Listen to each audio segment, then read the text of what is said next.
নমস্কার বন্ধুরা, defence knowledge আপডেটসে আপনাদের স্বাগত।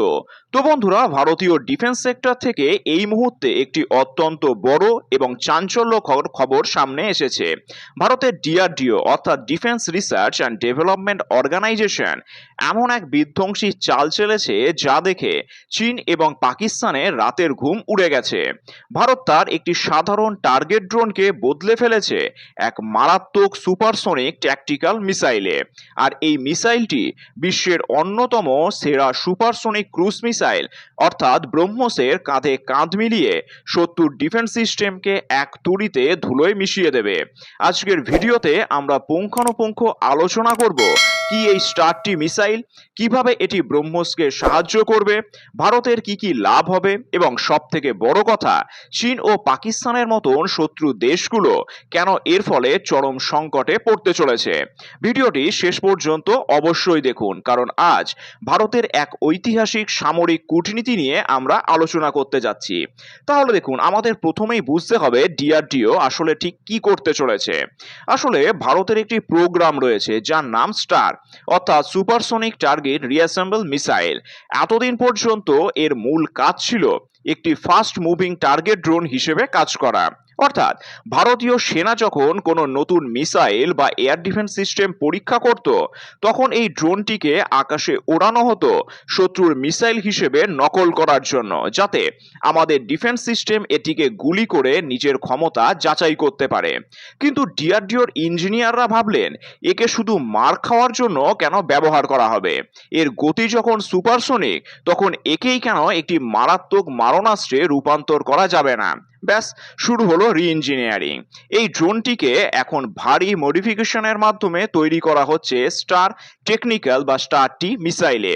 এটি হবে একটি অত্যন্ত সাশ্রয়ী বা সস্তা ট্যাকটিক্যাল সুপারসনিক মিসাইল, যা জলপথে শত্রুর যুদ্ধজাহাজ এবং স্থলভাগে শত্রুর বাংকার বা মিলিটারি বেস ধ্বংস করতে বিশেষভাবে ডিজাইন করা হচ্ছে। এই প্রজেক্টের আসল উদ্দেশ্যই হচ্ছে কোঅপারেটিভ স্ট্রাইক। সহজ ভাষায় স্যাচুরেশন স্ট্রাইক কি, এটি একটু বুঝে নেওয়া যাক। ধরুন, শত্রুপক্ষের কাছে একটি অত্যন্ত শক্তিশালী এয়ার ডিফেন্স সিস্টেম রয়েছে, যেমন চীনের HQ-9 বা ভারতের S-400। এই ডিফেন্স সিস্টেমগুলো একটি নির্দিষ্ট ক্ষমতা থাকে। তারা হয়তো একসাথে 10টি বা 20টি মিসাইলকে ট্র্যাক করে ধ্বংস করতে পারে। কিন্তু যদি তাদের দিকে একসাথে 50টি মিসাইল ছুড়ে দেওয়া হয়, তখন সেই ডিফেন্স সিস্টেম কনফিউজ বা ওভারলোডেড হয়ে যাবে এবং সব মিসাইলকে আটকাতে পারবে না। আর একেই বলে স্যাচুরেশন স্ট্রাইক। আর এখানেই আসছে ডিআরডিওর আসল চাল। আসলে ভারতের ব্রহ্মস মিসাইল অত্যন্ত নিখুঁত এবং মারাত্মক, কিন্তু এটি অত্যন্ত ব্যয়বহুল। শত্রুর ডিফেন্স সিস্টেমকে ওভারলোড করার জন্য যদি ভারতের 20 থেকে 30টি ব্রহ্মস মিসাইল একসাথে ছোড়া হয়, তবে ভারতের হাজার হাজার কোটি টাকা খরচ হয়ে যাবে। আর স্টারটি হলো সেই সাশ্রয়ী এবং সস্তা মিসাইল। ভারত একসাথে 10টি স্টারটি মিসাইল এবং 4টি ব্রহ্মস মিসাইল শত্রুর দিকে ছুড়ে দেবে। শত্রুর র্যাডার ও ডিফেন্স সিস্টেম বুঝতেই পারবে না কোনটা ব্রহ্মস আর কোনটা স্টারটি। দুটোর গতি সুপারসনিক। আর শত্রুর দামি এয়ার ডিফেন্স মিসাইলগুলো সেই সস্তা স্টারটি মিসাইলকে ধ্বংস করতেই শেষ হয়ে যাবে। আর সেই সূচকে ভারতের আসল ব্রহ্মাস্ত্র ব্রহ্মস গিয়ে শত্রুর মেইন টার্গেটে আঘাত হানবে। আর একেই বলে নিখুঁত টিম ওয়ার্ক। আর ভারতের কি কি উপকার হবে জানেন? তাহলে দেখুন, এই টেকনোলজির ফলে ভারত স্ট্র্যাটেজিক এবং ফাইন্যান্সিয়াল উভয় দিক থেকেই বিপুল লাভবান হবে। স্ক্র্যাপ বা টার্গেট ড্রোন টেকনোলজি ব্যবহার করায় এই মিসাইল তৈরির খরচ ব্রহ্মসের তুলনায় অনেকটাই কমে যাবে। ফলে কম বাজেটে ভারতীয় সেনা হাজার হাজার সুপারসনিক মিসাইল মজুত করতে পারবে। এছাড়াও এটি সম্পূর্ণ দেশীয় প্রযুক্তিতে তৈরি, ফলে বিদেশি কোনো দেশের ওপর ভারতের নির্ভর করতে হবে না। আর ভারত মহাসাগর এবং হিমালয় সীমান্তে ভারতের রণকৌশল বহুগুণ শক্তিশালী হবে। সাথে ঝাঁকে ঝাঁকে মিসাইল ছোড়ার ক্ষমতা আসায় ভারতীয় নৌবাহিনী এবং সেনাবাহিনী যে কোনো যুদ্ধজাহাজ বা ল্যান্ড টার্গেটকে নিমেষের মধ্যেই উড়িয়ে দিতে পারবে।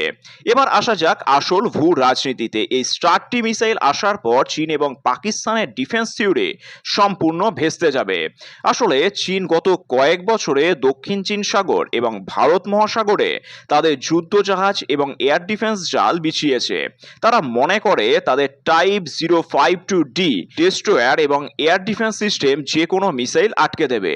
কিন্তু ভারত যখন এক ঝাঁক সস্তার স্টারটি মিসাইল ভারতে বিমান বা যুদ্ধজাহাজ থেকে ছুড়ে দেবে, তখন চীনের কোটি কোটি ডলারের ডিফেন্স সিস্টেম ব্যর্থ হতে বাধ্য।